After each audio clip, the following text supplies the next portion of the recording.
नमस्कार दोस्तों, स्वागत है आपका संस्कार टेल्स में। हमें तत्कालिक लाभ के लिए कभी किसी पर भरोसा नहीं करना चाहिए। हमेशा बुद्धि विवेक से काम लेना चाहिए। अगर आपका कोई परिचित आपसे अच्छी अच्छी बातें करके दोस्ती की दुहाई दे रहा है, तो हो सकता है वो अपना उल्लू सीधा कर रहा हो। ऐसी परिस्थिति में सावधान रहने की जरूरत है। तो आइए एक रोचक कहानी के माध्यम से इस बात को समझते हैं। बहुत समय पहले की बात है। किसी घने जंगल में एक छोटा सा तालाब था। उसमें एक मेंढक रहा करता था। वो इतना ज्यादा स्वार्थी था कि उसके साथ कोई भी नहीं रहना चाहता था। अपने व्यवहार के कारण वो बिल्कुल अकेला हो गया था। अपने अकेलेपन के कारण एक दिन वो उदास होकर बैठा हुआ था। तभी तालाब के पास के एक पेड़ के नीचे से एक चूहा निकला। जब उसने मेंढक को दुखी देखा तो उससे रहा नहीं गया और उसने मेंढक से पूछा कि दोस्त, क्या बात है, तुम बहुत उदास लग रहे हो। ये सुनकर मेंढक ने सोचा कि ये अच्छा मौका है, इसे अपनी बातों में फंसाकर इसे दोस्त बना लेता हूं और फिर अपनी सुविधा के लिए इससे काम लिया करूंगा। ये ठीक रहेगा। फिर मेंढक ने बड़ी ही उदासी के साथ कहा कि अब क्या बताऊं चूहा भाई, तुम तो बड़े समझदार हो।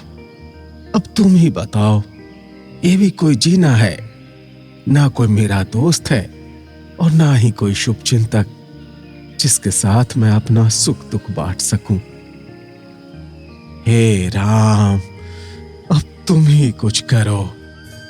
इतना सुनते ही चूहे ने उछलते हुए जवाब दिया, अरे तो आज से तुम मुझे अपना दोस्त समझो। मैं तुम्हारे साथ हर वक्त रहूंगा। इतना सुनते ही मेंढक बेहद खुश हुआ। दोस्ती होते ही दोनों घंटों एक दूसरे से बातें करने लगे। मेंढक तालाब से निकलकर कभी पेड़ के नीचे बने चूहे के बिल में चला जाता, तो कभी दोनों तालाब के बाहर बैठकर काफी बातें करते। दोनों के बीच की दोस्ती दिनों दिन काफी गहरी होती गई। चूहा और मेंढक अपने मन की बात अक्सर एक दूसरे से साझा करते थे। एक दिन मेंढक के मन में हुआ कि मैं तो अक्सर चूहे के बिल में उससे बातें करने चला जाता हूं, लेकिन चूहा मेरे तालाब में कभी नहीं आता। ये सोचते सोचते चूहे को पानी में लाने की मेंढक को एक तरकीब सूझी। चालाक मेंढक ने चूहे से कहा, दोस्त, हमारी मित्रता बहुत गहरी हो गई है। अब हमें कुछ ऐसा करना चाहिए जिससे एक दूसरे की याद आते ही हमें आभास हो जाए। हाँ जरूर, लेकिन हम ऐसा करेंगे क्या? एक काम किया जा सकता है। एक रस्सी से तुम्हारी पूंछ और मेरा एक पैर बांध दिया जाए, तो जैसे ही हमें एक दूसरे की याद आएगी तो हम उसे खींच लेंगे, जिससे हम दोनों साथ रहेंगे। क्यों, क्या ख्याल है तुम्हारा? चूहे को मेंढक के छल का जरा भी अंदाजा नहीं था, इसलिए भोला भाला चूहा एकदम इसके लिए राजी हो गया। मेंढक ने जल्दी जल्दी अपने पैर और चूहे की पूंछ को बांध दिया। इसके बाद मेंढक ने एकदम पानी में छलांग लगा दी। मेंढक खुश था क्योंकि उसकी तरकीब काम कर गई और मन ही मन सोचा, अब इसे तंग करने में बहुत मजा आएगा। वहीं जमीन पर रहने वाले चूहे की पानी में हालत खराब हो गई। कुछ देर छटपटाने के बाद चूहा मर गया। उसी समय एक बाज आसमान में उड़ते हुए ये सब देख रहा था।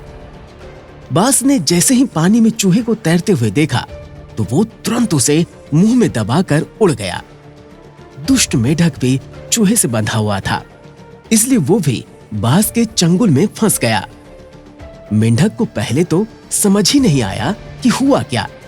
वो सोचने लगा, आखिर वो आसमान में उड़ कैसे रहा है। जैसे ही उसने ऊपर देखा तो बाज को देखकर वो सहम गया। वो भगवान से अपनी जान की भीख मांगने लगा, लेकिन चूहे के साथ साथ बाज ने उसे भी खा लिया। तो दोस्तों, देखा आपने कि दूसरों का बुरा सोचने या करने वालों का भी कभी भला नहीं होता, उन्हें भी काफी नुकसान उठाना पड़ता है। तभी तो कहा गया है कि जो जैसा करता है वो वैसा ही भरता है। इसलिए सोच समझकर ही दोस्ती करनी चाहिए। दुष्ट लोगों से दोस्ती हमेशा नुकसानदायक होती है और हर किसी की हां में हां नहीं मिलानी चाहिए, बल्कि अपनी बुद्धि का भी प्रयोग करना चाहिए। तभी आप मुसीबतों से बचे रहेंगे। ऐसी ही रोचक और ज्ञानवर्धक कहानियों के लिए हमारे इस चैनल को लाइक, शेयर और सब्सक्राइब करें और हाँ, बेल आइकन दबाना न भूलें ताकि रोचक जानकारी से आप हमेशा अपडेट रहें। नमस्कार।